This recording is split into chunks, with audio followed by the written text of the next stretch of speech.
Hi guys, welcome back to a very hot and sweaty CCR workshop. As you can see, we've got another video on this 1972 Volkswagen Beetle. This is episode 2 in the series. In the first episode, you'd have seen the car come into us. Paul stripped everything apart. We got the body shell off for media blasting. I restored the chassis, and we got the shell back and had a good look at the metalwork that needed doing. In this episode, we start restoring that body. We get the heater channels replaced, we replace the rear cross members, we've got the bulkhead in, and we just get it back to a structurally solid shell, and we make a start on doing the rear quarters as well. So check out the progress.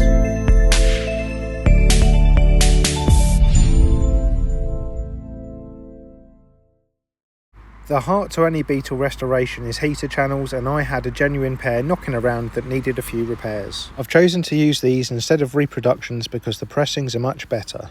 The first thing on the body I need to repair is the bottom of these A-pillars. Okay, so I've welded the brace in across here, and that's enabled me to cut this off. I had to cut this off because it was below where I needed to repair. So I've now also cut the outer skin of the A-post off through here. And as you can see, the sort of structural part behind it that holds the door hinge is pretty rusty as well. A big chunk of that missing. So the next thing I'm going to do is separate the new repair panel, because this comes spot welded to the outer skin. I'm then going to repair the bottom section of this, and we've got a nice little frame that tells us where this needs to go because it bolts in at the top hinge. And once I've repaired this, I can then repair the outer skin.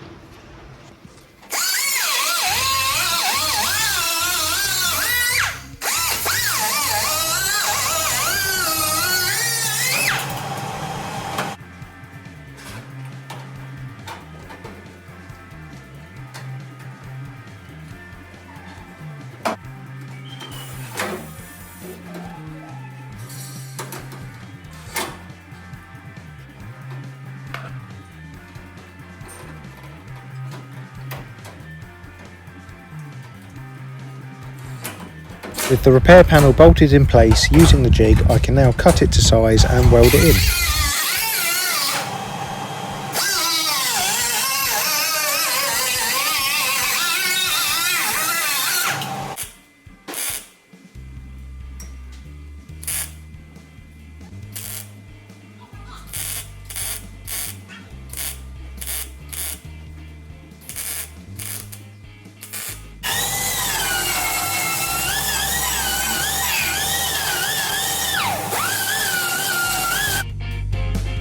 And there we go, that is the bottom of this A-pillar all repaired, and I've welded the brace back in and removed the temporary brace.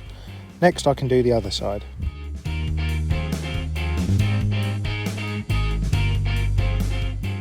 Moving onto the rear, I want to repair these rear cross members. They've had loads of MOT style patches done in the past, so I'm going to cut both of these out along with all of the patches, and we're going to repair these corners.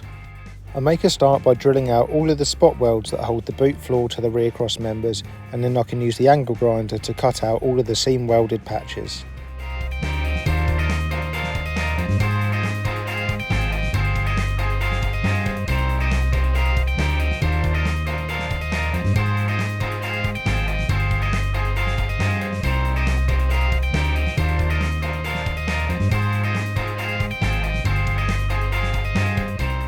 The rear cross members cut out, I can now repair this inner rear quarter.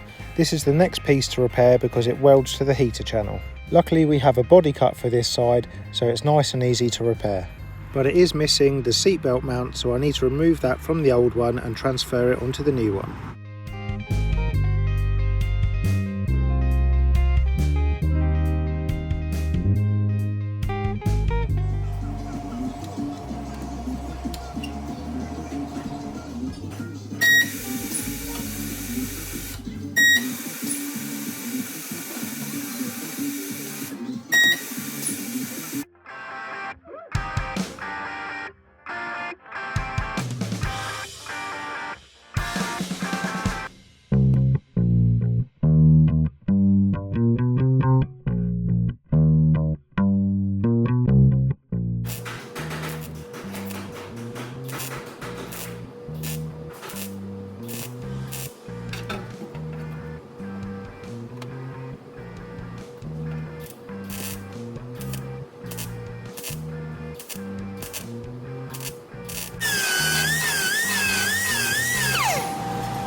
Okay, that is that repair piece all welded in and ground down.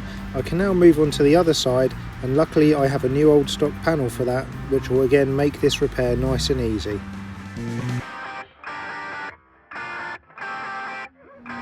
Okay, so here we've got a new old stock rear quarter. Bit of a rare beast at the moment. We're struggling to get hold of one for the other side, but this is a particularly unusual part because it's got all of the inner panel as well. So I need to cut that bottom section off and let that in to the car. And then eventually, once we've got the rest of the car structurally sound, we can fit the rest of this rear quarter.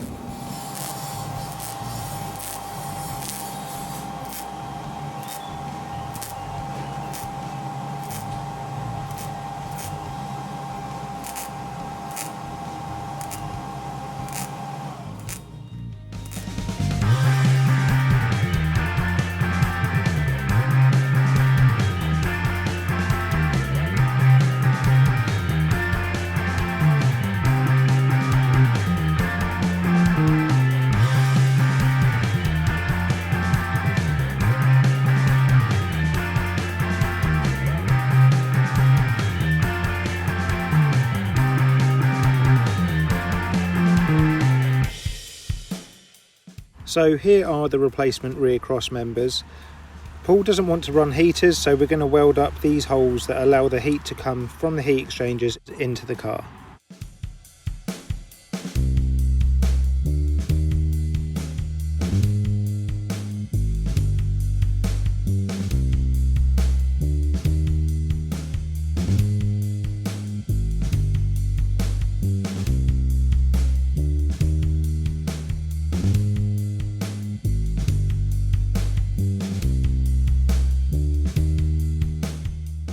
Okay, so that is the rear cross members all prepped and ready to fit. The heater channels are also ready to fit, and the body is all repaired, ready to accept the heater channels and rear cross members, so we can now get those pieces into the shell and get it structurally sound. The first thing I'm going to do is paint the inside of the heater channel bottom plates, which will give them a nice coating of protection and make sure that they don't rust in the future. I start with some epoxy primer and then give them a coat of sweaty horse brown, followed by some zinc weld through primer.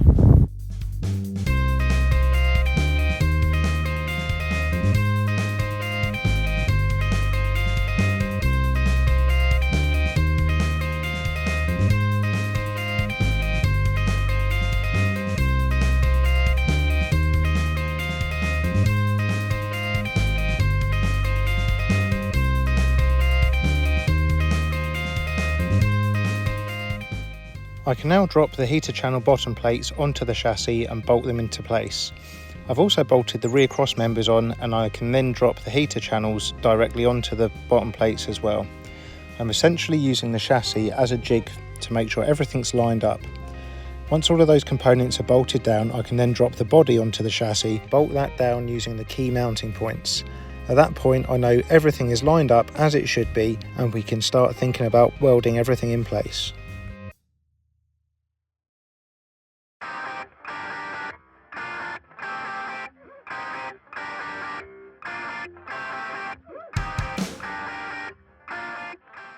With the body now bolted down onto the chassis, I can now make sure that I've got the door measurement correct, and once this is done and I'm happy with everything, I can start welding it in place.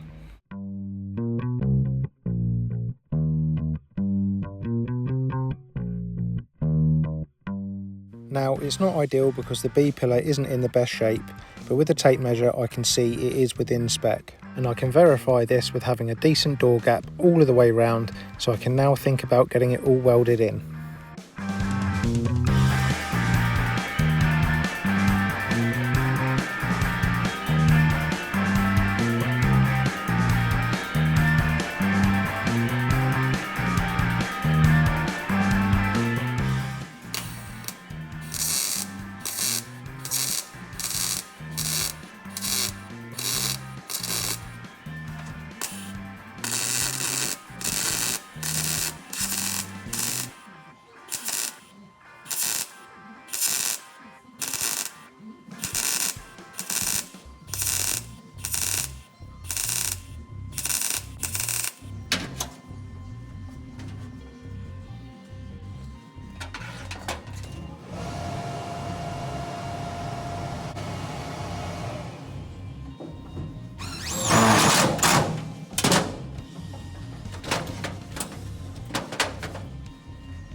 Now the heater channel is welded in, I can plug weld the boot floor onto the rear cross members.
Well, with the heater channels welded into both the A post and B post and the rear cross members welded to the boot floor, I can now spot weld the heater channel bottom plates to the heater channels themselves.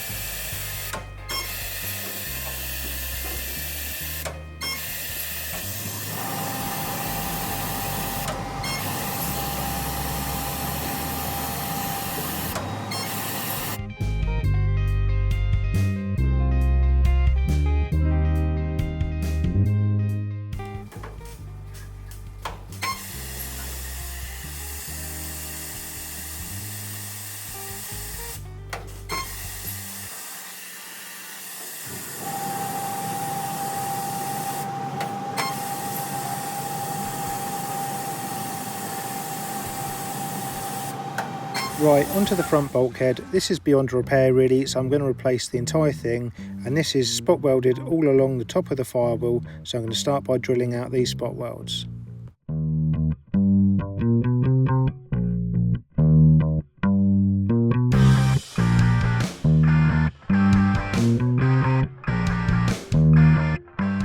You can only buy left-hand drive front bulkheads, and they've got some weird brackets on like this one for a 1303. So the first thing I need to do is remove the random brackets and convert it to right-hand drive.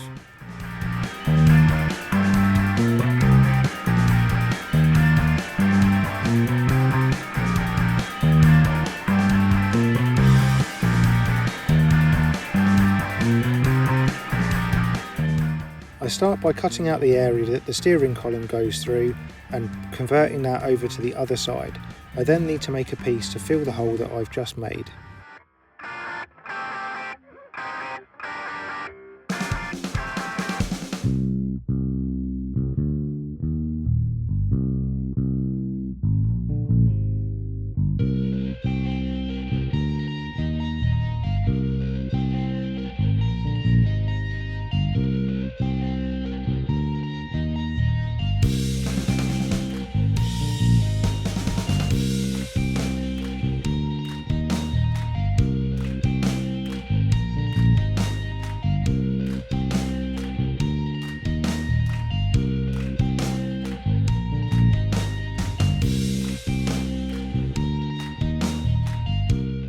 With the bulkhead converted to right-hand drive and the firewall all prepped to receive the new panel, I can now get the panel in place.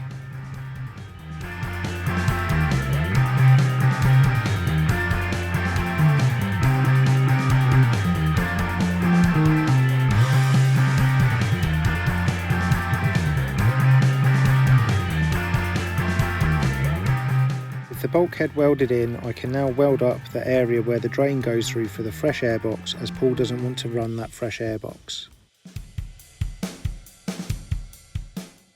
Right, onto this near side front quarter panel. As you can see, it's had plenty of damage and some gnarly welding in the past, and it looks like a cauliflower all along the top, loads of rust holes. So the quickest and most cost-effective way to repair this is to replace the whole quarter. Luckily, Paul managed to source 2 genuine front quarters for his car.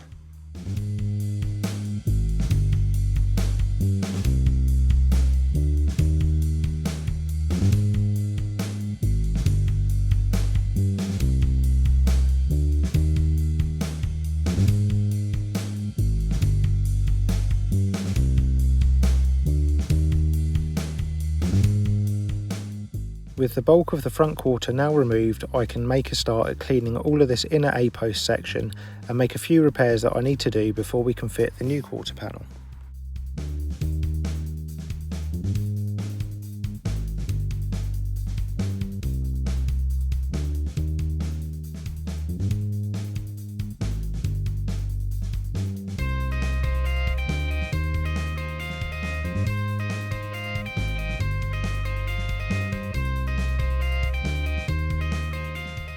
As you can see, there's still a few areas on this A-pillar that have perforations from rust, so these will be repaired now, along with the cracks on that top hinge.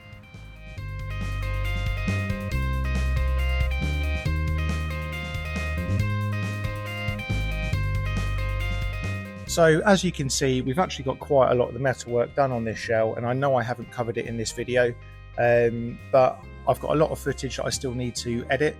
So in the next video, you'll see us finish both front quarters, we get this rear quarter on, and a few other bits and pieces as well. So I hope you've enjoyed the progress we've made in this video. If you have, remember to hit like and subscribe to stay up to date with our channel.